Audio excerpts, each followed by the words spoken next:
Such a punchy track. That one just kind of went in all kinds of directions.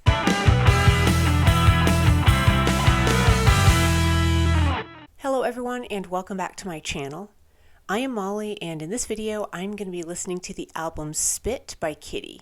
Now this album has been suggested for quite some time in the comments here on my channel. A lot of you have been wanting me to check this one out. And Kittie is a new band for me. I have not heard any of their music thus far. I think as far as I know they're a new metal band. So I'm surprised I haven't gotten to this record yet here on this channel. But I'm really excited to give this one a listen and yeah, just see what I'm going to think of Kittie's music.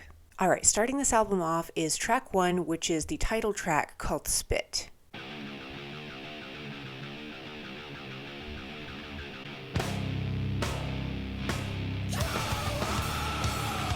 That was a cool effect how it started in just my left ear.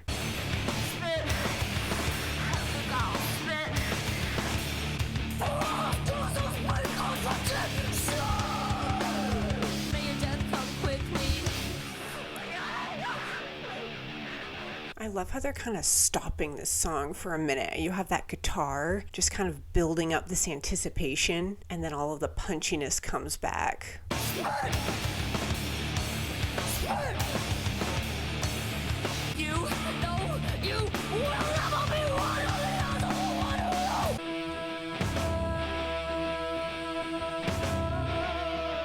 Some interesting vocalizations.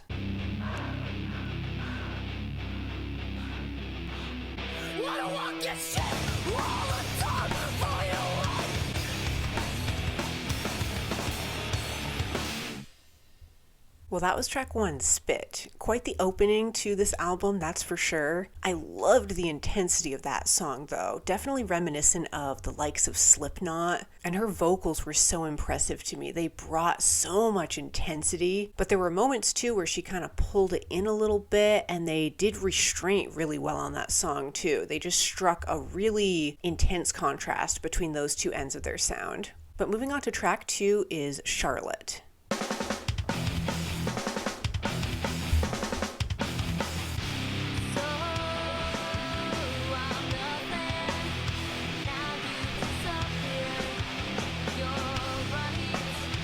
Right away, the drums on this one. I love the tone of them. Something really hollow and sort of snappy about their sound.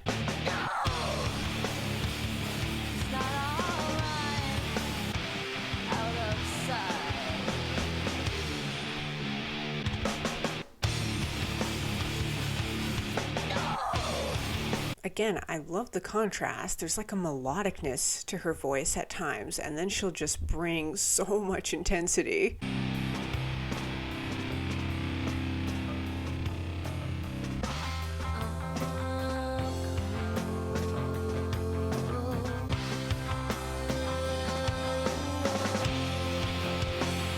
There's like hints of this song that are reminding me the tiniest bit of Fleshwater. There's something really atmospheric, almost a bit shoegazy about this portion of this song.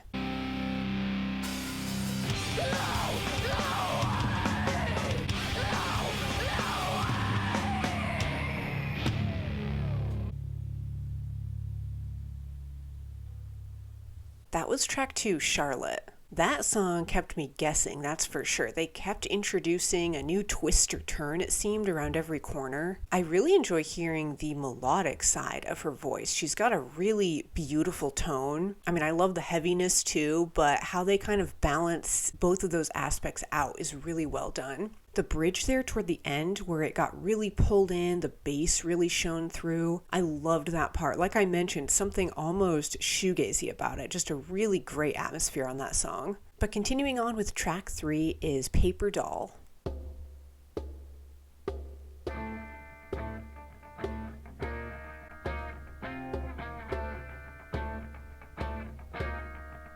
What are those? The bongos?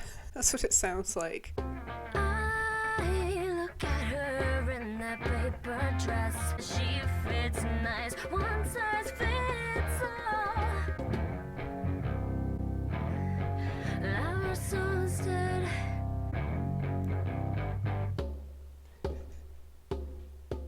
These these drums, man, they're so unique. You don't hear this type of percussion much in metal music, it seems. I love that they're incorporating this sound. And she sees in your eyes.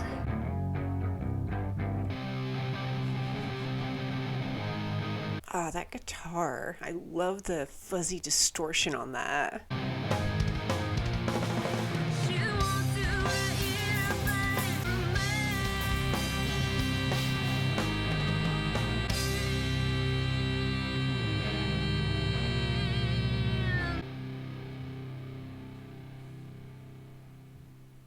That was track 3, Paperdoll. That one was really restrained. They kept it extremely pulled in through most of that track. Toward the end there, we got a little bit more of that intensity. I loved the distortion on that guitar, just bringing this sort of fuzziness to its sound. And almost a borderline acoustic track, just really stripped back. You had that percussion and then the guitar at times and her vocals. That was pretty much it. Just a pretty bare bones track, but they still brought a lot of feeling to it. And then toward the end there, we got a little bit more of that power. All right, up next is track 4 called Suck.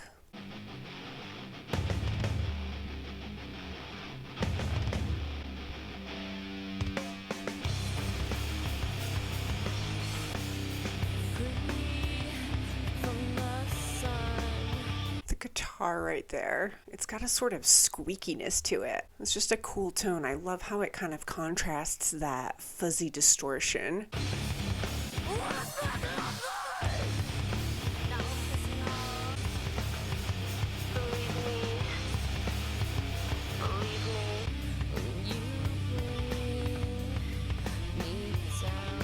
There's something so sinister about this verse. It's pulled in, but there's like this simmering tension, like something's just bubbling right under the surface.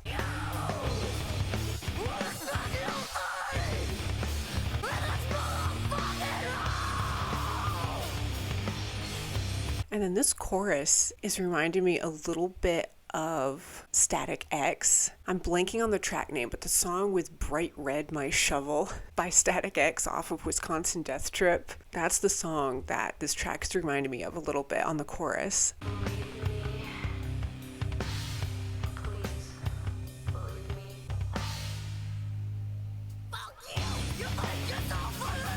I love the sort of pocket that this track is falling into.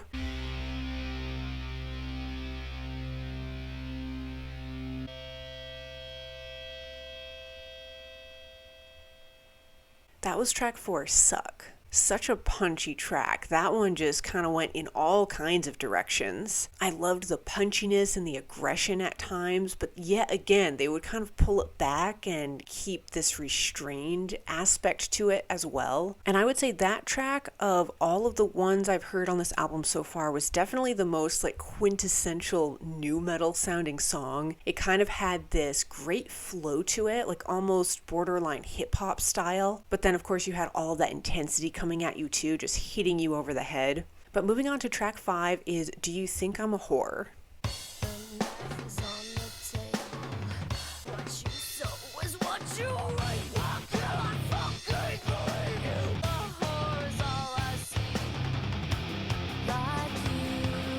Alright, I like the switch up on the vocals here. Now they're a lot smoother, a little more melodic on the chorus.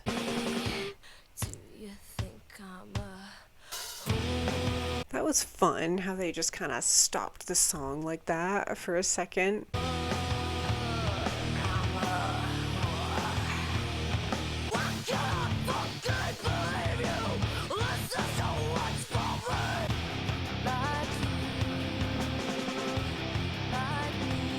I love their drummer. The percussion keeps standing out to me across this whole album.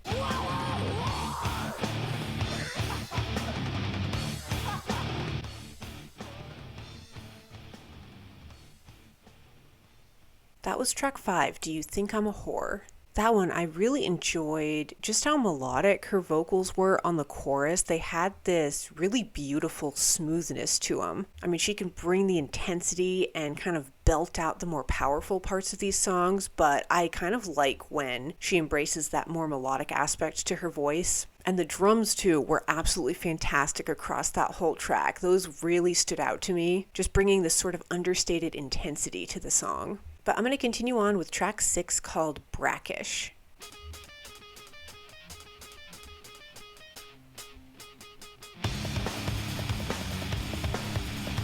She is not scared to die. We have that fuzziness back on the guitar.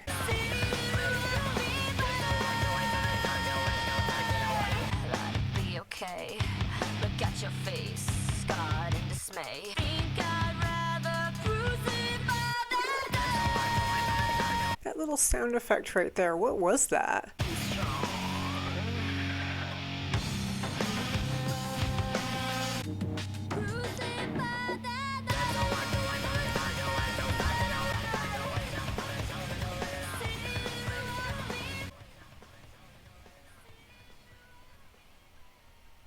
Well, that was track 6, Brackish. I feel like there was always a new element for me to be picking up on. It definitely kept me entertained from beginning to end. It didn't let you breathe. It was like this chaotic whirlwind of sound. The chorus was so punchy. I really liked the backup vocals that they were using on that one. But then they would really slow it down at parts, and there were these elements that were almost electronic sounding. I don't know if they were using like a DJ turntable or what, but it just created a really cool effect. All right, moving on is track 7 called Jonny.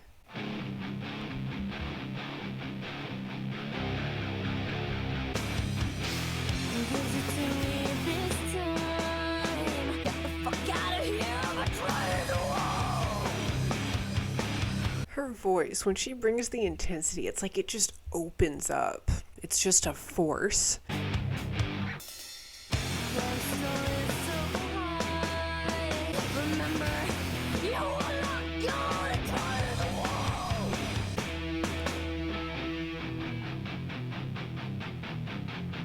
All right, we got some sludginess coming in now.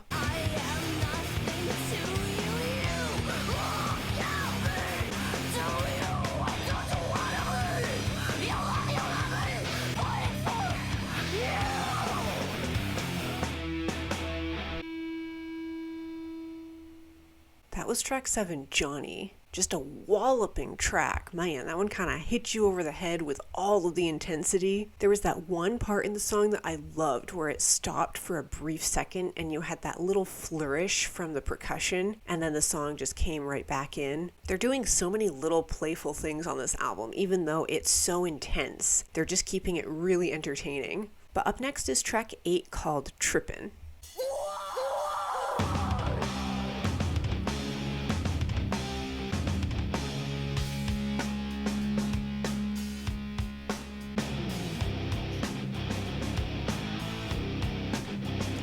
Such a groove at the beginning here. Give me all this pride, you are so pacified. You trippin' out all night.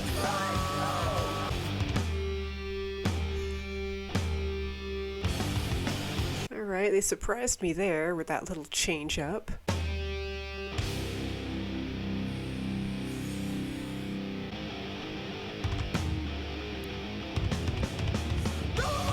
Ooh, the bass right there. That really shone through.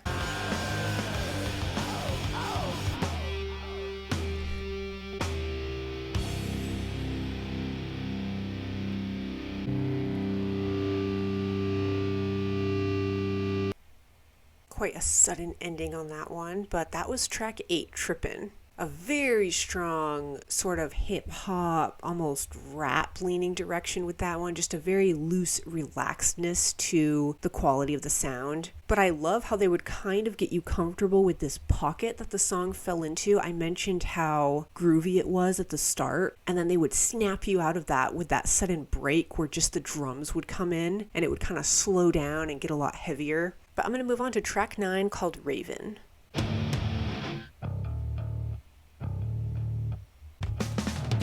feeling, not nothing. Good intentions,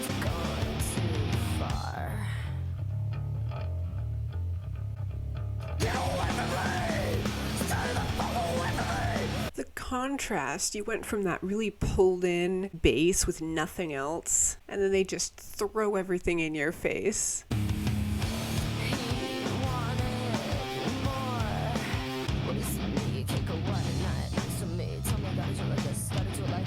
It feels like this song is building up. It's like it's marching towards something.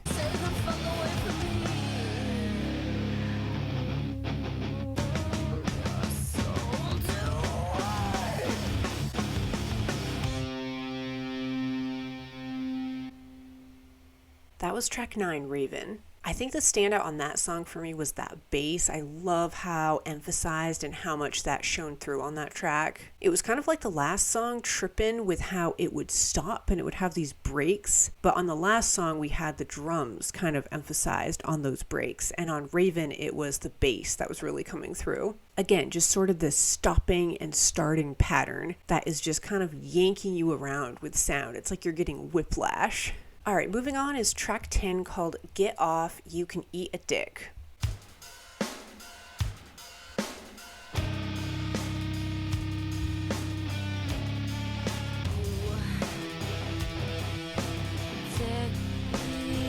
I love how squeaky the guitar sounds on this one.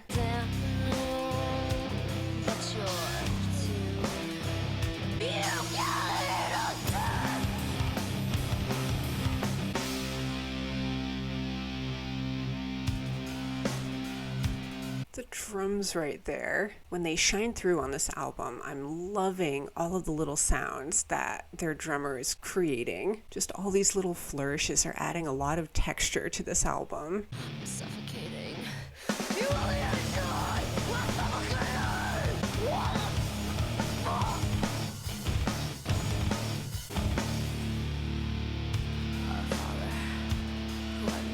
There's elements of this song that are a little bit reminiscent of Deftones to me at times, just with the atmosphere, all of that distortion. Give us this day.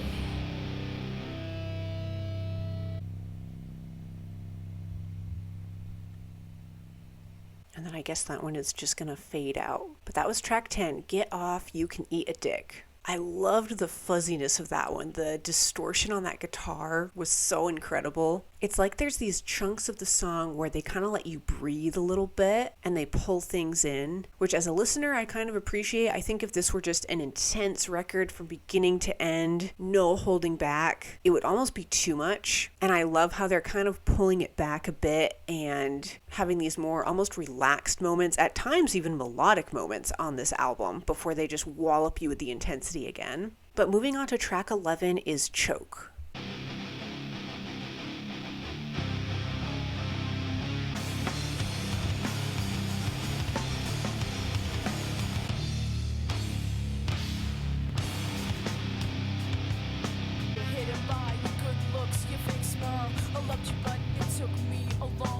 Is this a different singer? It kind of sounds like it is, but I'm not sure if I'm right.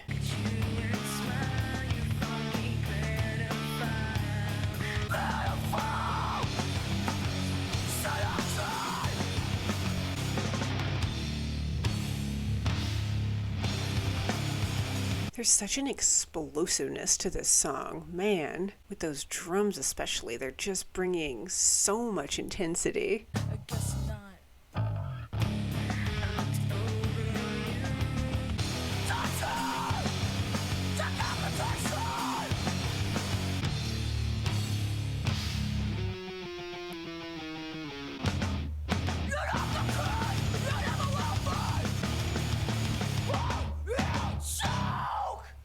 That was track 11, Choke. So much intensity with that one, a lot of visceral energy just being poured into that track, that's for sure. And again, that percussion was just shining so much on that song. It kind of had this splashing effect to it, almost like something was just being dropped in the ocean and just creating this huge magnitude of sound. But I'm going to move on to the final song on Spit, which is track 12 called Immortal.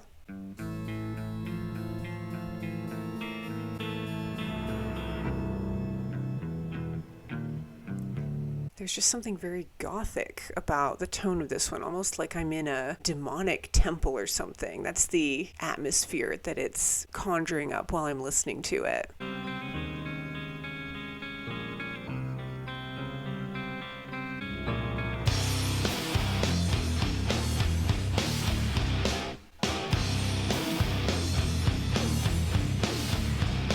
I'm hearing these really faint sound effects in the background. There was like this chimey one, and now it's like laser beams going off.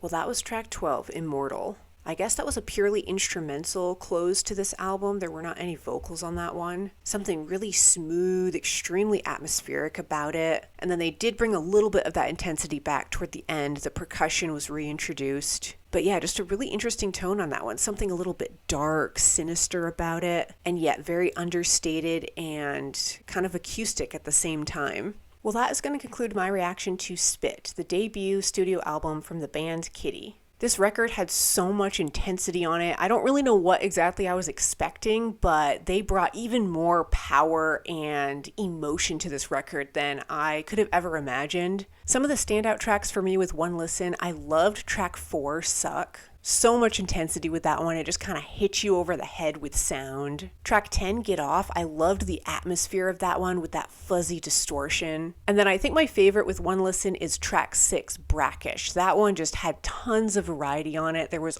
always something new that they kept introducing on that track. But Spit by Kittie, this was a fantastic debut record for them. I loved listening to this one. And it's been a minute since I've done some nu metal here on my channel, and this album, listening to it, has made me realize how much I love this style of music. So be sure to let me know in the comments of any other nu metal album suggestions that I have not done yet here on my channel, because I would love to give those a listen. But yeah, as usual, thank you all so much for watching. Stay tuned, and I'll see you in the next video.